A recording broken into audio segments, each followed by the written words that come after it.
আজকে সভা পৌরসভা 7, 8, 9 নং ওয়ার্ড বিএনপি কর্তৃক আয়োজিত আজকে এই নির্বাচনী জনসভা সম্মানিত সভাপতি হাজী মোহাম্মদ আব্দুল সামাদ মোল্লা, উপস্থিত আছেন প্রধান বক্তা সাভার পৌরসভা পৌর বিএনপি বিপ্লবী সভাপতি খন্দকার শাহ মাইনুল হোসেন বিল্টু, উপস্থিত বিএনপি অঙ্গ সংগঠনে বিভিন্ন পর্যায়ের নেতৃবৃন্দ, শহীদ জিয়া সৈনিক ভাই ও বোনেরা, দূরে দাঁড়িয়ে যারা আমার বক্তব্য শুনছে, আসসালামু আলাইকুম। অনেক ব্যক্তিগত ক্যামেরা নিয়ে ছবি তুলছেন, যারা বসে আছেন মুরব্বীরা তারা দেখতে পাচ্ছেন না। মিডিয়াকে আমার গুরুত্ব দেই, কিন্তু সবাই ব্যক্তিগত ক্যামেরা দিয়ে আমার 10-15 মিনিট বক্তৃতা সবাইকে ডিস্টার্ব করবে, এটা করেন না। অনেকে 1 ঘন্টা ধরে বসে আছে, আমি জানি। আমরা কিছু কাজের কথা বলবো, শুনতে দেন। অনেকে অনেক আশা করে এসছেন, অনেক মুরব্বী।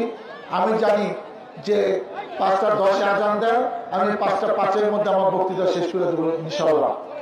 আপনারা জানেন এমন এক সময় এখানে আজকে আমরা এই সভা করছি যখন আপনাদের নেত্রী, আমাদের নেত্রী, 18 কোটি মানুষের নেত্রী, বিএনপি চেয়ারপারসন, সাবেক প্রধানমন্ত্রী দেশনেত্রী বেগম খালেদা জিয়া গুরুতর অসুস্থ। সারা বাংলাদেশে নানা পেশার মানুষরা, বিএনপি তৃণমূলের লক্ষ লক্ষ কোটি কোটি নেতা কর্মীরা আমাদের নেত্রীর জন্য দোয়া করছে। আমিও বিনীতভাবে অনুরোধ করি, খালি একটি অনুষ্ঠানে দোয়া না, আপনারা সবাই 5 ওয়াক্ত নামাজ পড়েন। আপনার নামাজের মধ্যে খালেদা জিয়া আজকে যারা এসছেন তাকে দোয়া রাখেন, কারণ আজকে দেশে এরকম সময় আজকে খুবই প্রয়োজন দেশনেত্রী বেগম খালেদা জিয়া বেঁচে থাকা, দলের জন্য, দেশের জন্য, মানুষের জন্য। আপনারা জানেন যে সে আকস্মিক ছিল, 86 সালের নির্বাচনে যায় নাই তো যায় নাই, শেখ হাসিনা বেইমানি করে গেছে। তারপরে আপনারা জানেন যে কেন তাকে জেল খাটতে হলো মিথ্যা মামলায়, কারণ তাকে কিছু কন্ডিশন দিছিল। সে বলছে এইসব আমি মানি না, আমি এই দেশেই থাকবো, আমার নামে কোনো মিথ্যা কিছু আমি মানতে পারবো না। তাকে মিথ্যা মামলা দিয়ে প্রথমে 5 বছর, আরো 5 বছর, 10 বছর যে কারাগারে আমরা অনেকে ছিলাম, সেখানে তাকে 2 বছর থাকতে হয়েছে। আজকে তার অসুস্থতা তারই ফসল, ওখানে আরো কি কি হয়েছে সেই কাহিনী আর আমি বললাম না। আমি আমার নেত্রীর জন্য দোয়া চাই, কারণ উনি আমাকে রাজনীতিতে সুযোগ দিয়েছে। উনি আজকে মনোনয়ন দিয়েছিলেন দেখে সাভারবাসী আমাকে বারবার ভোট দিয়েছে, 2 বার এমপি করেছে। আজকে আমাকে সাভারে, আশুলিয়া কিংবা আরো অন্য জেলায় চিনে কেন? খালেদা জিয়ার জন্য, কারণ সে আমাকে নেতা বানাইছে। আজকে এই এলাকার জনপ্রতিনিধি এমপি হয়েছি তার সুবাদে। অতএব আমরা চাই যে উনি জীবন দাসে দেখে যান, তার নেতৃত্বে যে দল বারবার ক্ষমতায় আসছে সেই দল এখনো জনগণের প্রিয় দল, ধানের শীষ তাদের প্রিয় মার্কা, এবং এই দল রাষ্ট্র ক্ষমতার দায়িত্ব পেয়েছে। তার একটা ইচ্ছা ছিল, আছে। আপনাদের সকলের দোয়া, ইনশাআল্লাহ সে আবার সুস্থ হয়ে যাবে, এই নির্বাচনে নেতৃত্ব দেবে, এবং তার নেতৃত্বে এই দল ইনশাআল্লাহ ফেব্রুয়ারি মাসের 26শে ফেব্রুয়ারি নির্বাচনে ক্ষমতায় আসবে। আমি অনেক কথা বলেছি, পুরানো কথা নতুন করে বেশি বলতে চাই না। আমি ক্যাডেট কলেজে পড়ে, মেডিকেলে পড়ে, সরকারি চাকরি করে, সেই চাকরি ছেড়ে আপনাদের ভোটে 96-এ 2000 এমপি হয়েছে। এই শেখ হাসিনার সময় আমাকে 3 বার জেলে যেতে হয়েছে, 53টি মামলা নিয়ে এখন আমি ঘুরপাক খাচ্ছি যে এগুলা নাকি সামনে থাকবো না। আমরা কিন্তু যত কিছু করেন, এই দলের বাইরে আমাদের কোনো ঠিকানা নাই, অস্তিত্ব নাই। আমরা তো ওইসব সাইডে আমি চলে যেতে পারতাম দেশের বাইরে, যে আর রাজনীতি করবো না, কিন্তু আমাদের ভরসা ছিল এই স্বৈরাচার শাসকের একদিন বিদায় হবে। কারণ যেটা জনগণের 18 কোটি লোক পছন্দ করে না, খালি জোর করে রাতের বুট দিনে আর সিলসাপা মাইরা তুমি এমপি, মন্ত্রী, প্রধানমন্ত্রী হইলে তো হবে না। আল্লাহ তো উপরে আছে, আসল ক্ষমতা আল্লাহ। আল্লাহ কি পারে আপনারা 5ই আগস্ট এটা দেখছেন, সাক্ষাৎ দেখছেন। এবং এই যেটা দরকার ছিল, আমরা অনেক কিছু, সবকিছু নিজেকে এত ক্ষমতাবান মনে করছি যে আমার ক্ষমতা বিশাল, আমার যা বলবো পুলিশকে বললে পুলিশ ওকে ধরবে, ওকে ধরে মারা ফেলাবে, ওর ব্যবসা ছিনিয়ে নিবে, ওর বাড়ি ছিনিয়ে নিবে। কোনো ক্ষমতা চিরস্থায়ী না, চিরস্থায়ী আল্লাহর ক্ষমতা। এবং আমরা আন্দোলন করে যেটা পাই নাই, সেই 1500 ছাত্র শ্রমিক জনতা 25,000 শহীদ হয়েছে, 25,000 পঙ্গু হয়েছে, আহত হয়েছে। আজকে তারা কেন রক্ত দিল? রক্ত দিল গণতন্ত্রের জন্য। গণতন্ত্রের প্রথম সোপান কি? নির্বাচনের মাধ্যমে যোগ্য লোক জনপ্রতিনিধি হবে, নির্বাচনের মধ্যে যোগ্য দল রাষ্ট্র পরিচালনার দায়িত্ব পাবে।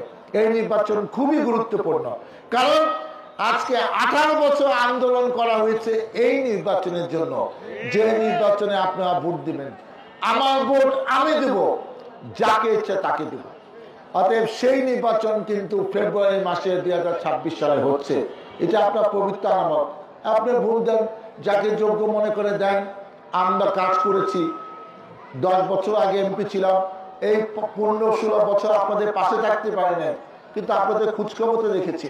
আপনারা নিজে দেখছেন আপনার সন্তান, আপনার পরিবারের সদস্যের কিরকম ভাবে হেস্ত নেস্ত করা হয়েছে, তাদেরকে যে বেইজ্জতি করা হয়েছে এবং তাদেরকে অসম্মানিত করা হয়েছে, তাদেরকে টেনে হিঁচড়ে যেভাবে অপমান করা হয়েছে।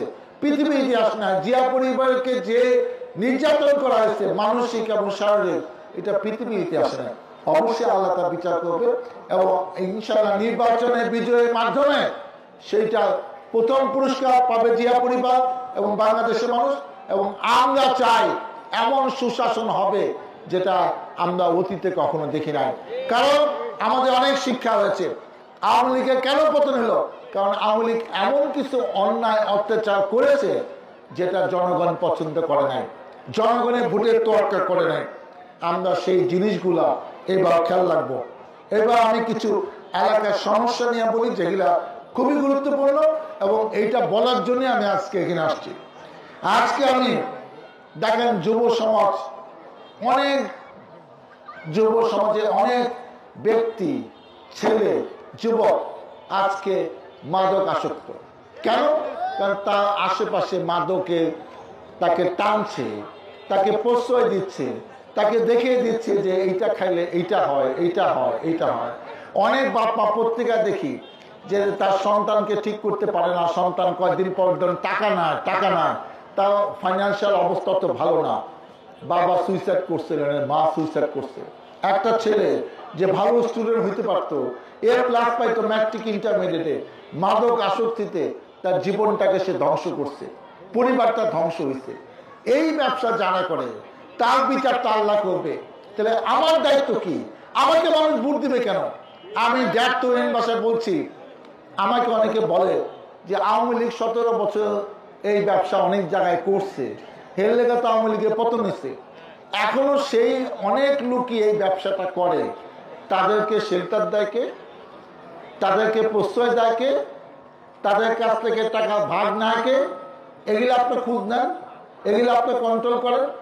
আপনি এলাকায় এমপি হইবেন, দিয়ে একটা নমুনা না দেখাইলে তো আপনার প্রতি তো জনগণের আস্থা থাকবে না। তা আমি দলীয় নেতৃবৃন্দকে, আমি তো একা এটা পারবো না, আমি আমার দলীয় নেতৃবৃন্দকে অনুরোধ করি এইসব কাজের সাথে জড়িত যেটা আল্লাহ পছন্দ করছে না এবং তাদের গজব নাজিল হবে এক সময়, আমি নিশ্চিত, এদেরকে কোনো প্রশ্রয় কোথাও দেওয়া হবে না। এরকম ব্যবসার সাথে জড়িত তারা দলে কোনো পদ পাবে না। আগামীতে আমরা তাদেরকে মঞ্চে উঠতে দিব না, যদি কেউ ঠেকে থাকে তাদের বক্তৃতাও দিতে দিব না, তারা কোনো গুরুত্বপূর্ণ পদও পাবে না। আমি আপনাদের সামনে কথা দিয়ে গেলাম, অপেক্ষা করেন, অপেক্ষা করেন। আর একটা জিনিস আমি বলতে চাই, যুব সমাজকে রক্ষা করতে হবে। আমি এমপি হতে পারলে প্রত্যেক মাঠে আমরা গরমের সময় ফুটবল খেলা শুরু করব, আর টেপ ক্রিকেট আমরা শীতের সময় কিংবা ব্যাডমিন্টন।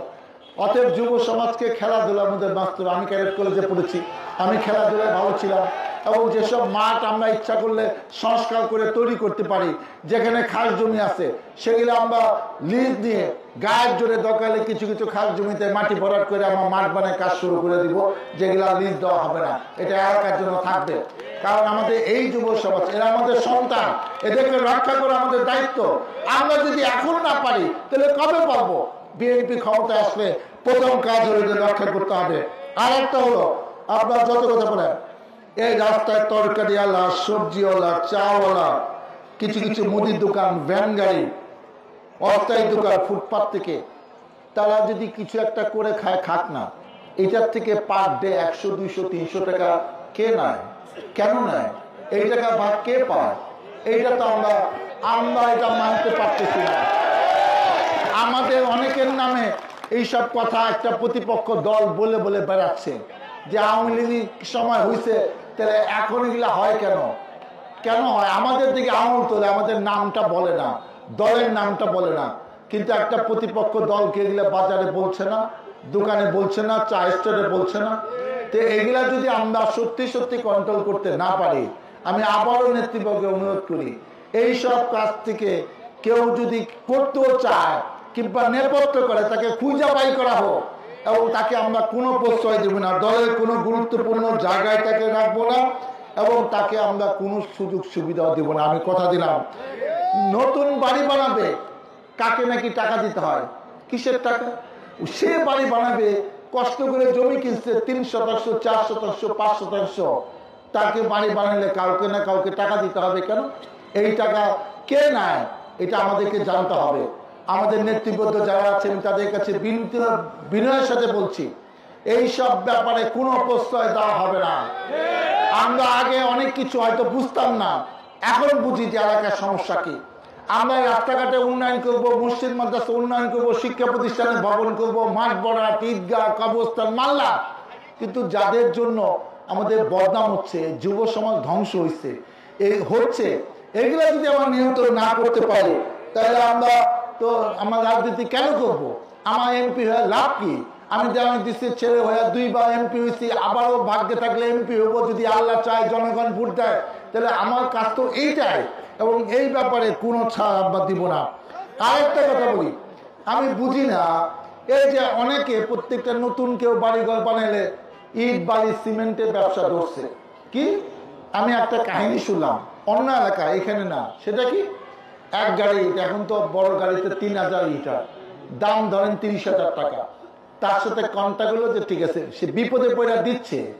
একটা মানুষ জীবনের সমস্ত সঞ্চিত টাকা দিয়ে একটা বাড়ি বানাইতে চায়, আত্মীয় স্বজনের কাছ থেকে টাকা ধার নেয় কিংবা ব্যাংকের থেকেও নেয়, কিন্তু তার বাড়িটা সে ইচ্ছা মতো বানাইতে পারতেছে না।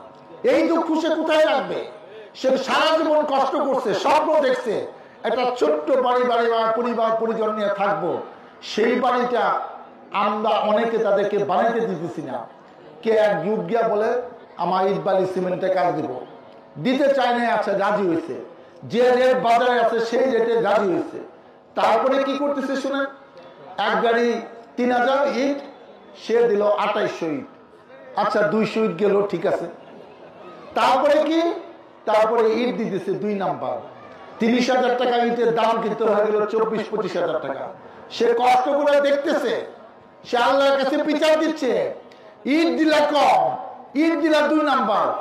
আমি বিনয়ের সাথে বলি, কোন বিএনপি নেতা কর্মী ইট বালি সিমেন্টের ব্যবসা করতে পারবে না। এই ব্যবসা, যে ব্যবসা আওয়ামী লীগ করছে, আওয়ামী লীগের ছাত্রলীগ যুবলীগরা যে ব্যবসা থেকে লক্ষ লক্ষ কোটি কোটি টাকা নিচ্ছে, এই ব্যবসা করে আমাদের খাওয়ার দরকার নাই। তোমাদের কি লাগবে আমরা ইলেকশনের পরে চিন্তা করব। এই ব্যবসা করে বদনাম কামানোর দরকার না। আমি বিনয়ের সাথে বলছি, আমি নেতৃবৃন্দকে অনুরোধ করছি, যারা পৌরসভা প্রেসিডেন্ট, বিলটু সেক্রেটারি, বুদ্ধি সহ এই যে নজরুল রফিক ভাই, এই ব্যবসার সাথে যাতে আমাদের কোনো পোলাপান যেন জড়িত না থাকে। ওনার বাড়ি উনি ইচ্ছা মতো বানাবে, উনি নিজের মাল কিনা বানাবে, সমস্যা কোথায়? আমি আমার বাড়ি বানাইতে পারবো না, এখানে একটা স্থায়ী ঠিকানা হবে, সে আমাদের ভোটার, তারা এখানে ছেলে মেয়ে এখানে পড়াশোনা করে, আমরা তাকে জোর করে এইসব প্যারা দিব। আমি আজকে একটা কথা বলে যাই, আপনাদেরকে দায়িত্বহীন ভাষায় বলি, আমার বাবার নাম দাম দিস, আমার 2টা সন্তান, আমার বাবার কসম, আমার 2 ছেলের কসম, এইসব কোন ঘটনা আমি কিচ্ছু দেই না, এইটা কোনো কিছু আমি দায়িত্ব নেই নাই, এই কোনো টাকার ভাগ আমি আল্লাহ কসম বলতেছি। তাহলে কে ভাগ পায়? আমার নামে কারা টাকা নেয়? এটা এখনই খুঁজে বাই করতে হবে। আমি বললাম এইসব আকাম করার জন্য আমরা রাজনীতি করি নাই, আমরা 17 বছর এলাকায় আসি না। এলাকায় এসে যদি এইসব নিয়ন্ত্রণ করতে না পারি তাহলে আমাদের কিসের নেতা, কিসের এমপি? এই এমপি আমার দরকার নাই। আমি নতুন এমপি হতে চাই না, আমি জনগণের এমপি হতে চাই, জনগণের আত্মহত্যা করতে চাই, জনগণকে নিয়ে অন্যায় অত্যাচার বিচার করতে চাই। আমি তো আগে পারবো না, এই দলকে আমি সাথে চাই। দলের যারা ভালো, যাদের সাংগঠনিক দক্ষতা আছে, যাদের এইসব ফালতু টাকা নিয়ে বড় লোক হইতে চায় না, সেই সব লোককে আমার দায়িত্ব দিব, কাজ দিব, আমাদের পাশে থাকবে, জনগণের পাশে থাকবে। সেই সব ক্লিন সভায় ক্লিন সভা, এই স্লোগান নিয়ে আমরা আগে যেতে চাই। আওয়ামী লীগ যে পথে হাসছে, যে পথে হাইটা তারা বিদায় হয়েছে, সেই পরিণতির জন্য আমাদের ভোগ করতে না হয়। আমি সবাইকে সতর্ক করে দিচ্ছি, বিনয়ের সাথে বলছি, আমরা এইসব ইট বালি সিমেন্ট আদায়রা এইসব ব্যবসার সাথে গিলের ব্যবসা, বিএনপির ছেলে পেলে যারা গুরুত্বপূর্ণ নেতা ফেতা কাউকে করতে দিয়ে না। যার যার বাড়িতে আসছে, যাকে ইচ্ছা তাকে দিয়ে করো। এই ব্যবসা করে আমাদের জন্য বদনাম না হয়, আমি সবাইকে বিনীতভাবে অনুরোধ করছি। পরিশেষে আমি আমার নেত্রীর জন্য দোয়া চাই। আমি আপনাদের কাছে দোয়া চাই, সহযোগিতা চাই, সমর্থন চাই, ধানের শীষে ভোট চাই। আপনাদের ভোটে এমপি হয়ে তার আগে একটা কাজ বাকি আছে। কেউ যদি এই ব্যাপারে কোনো কথা আমাকে বলতে চান, আমার মোবাইল নাম্বার রাখেন। আমার মোবাইল নাম্বার আমি ধরি, আমার পিএস ধরে না, অনেক কেউ ধরে না। 01722222208 017-6টা-2-0-8। এই ফোন আমি ধরবো। আমি কথা দিলাম, এই ব্যাপারে কোনো কথা বলতে চাইলে এটা হোয়াটসঅ্যাপ নাম্বার, মোবাইল নাম্বার, আমাকে মেসেজ দিয়ে দেখেন আমি ফোন ধরি কিনা। এর ব্যাপারে কোনো ছাড় দেওয়া হবে না। আমি আপনাদের সহযোগিতা চাই, আমি বিএনপির নেতৃবৃন্দের সহযোগিতা চাই। আপনাদের ভোটে ধানের শীষে পড়ছে, আপনাদের ভোটে এমপি হয়, আপনাদের পাশে থেকে সাথে থেকে আপনাদেরকে নিয়ে যেসব কথা বললাম, এইসব অন্যায় অত্যাচার যুব সমাজকে তুমি রক্ষা করতে পারি। এই এলাকায় অনেকে আছে যারা ঢাকা বিশ্ববিদ্যালয় করে, জাহাঙ্গীরনগরে পড়ে, যারা সিটি ইউনিভার্সিটিতে ড্যাফোডিলে কিংবা ঢাকা আরো বড় বড় প্রতিষ্ঠানে, গুরুত্বপূর্ণ প্রতিষ্ঠান পড়ে। এইসব ভালো ছাত্ররা কি দেখছে যে ঢাকার কাছে সাভার একটা গুরুত্বপূর্ণ উপজেলা, এখানে চাঁদাবাজি হয়, সন্ত্রাস হয়, মাদক বিক্রি হয়, নেতারা সুন্দর সুন্দর কথা বলে, কিন্তু নেতারা এইসব প্রতিকার করে না। এই ছেলেরা আমাদের কাছে কি শিখলো? আমি একজন এমবিবিএস ডাক্তার, বিসিএস পাস করে আমি জাতির কাছে, সমাজবাসীর কাছে কি কৈফিয়ত দিব? আমি 2 বার এমপি, ভাগ্যে থাকলে সামনে এমপি হবো। এইসব সমস্যার সমাধান না করতে পারলে আমার এইসব এমপি দরকার নাই। এখন থেকে এই সমস্যার সমাধান করে আপনাদের কল্যাণের জন্য আমি কাজ করতে পারি। মহান আল্লাহ তাআলা আমাকে যেন সেই তৌফিক দেয়। আল্লাহ হাফেজ। বাংলাদেশ জিন্দাবাদ। শহীদ জিন্দাবাদ।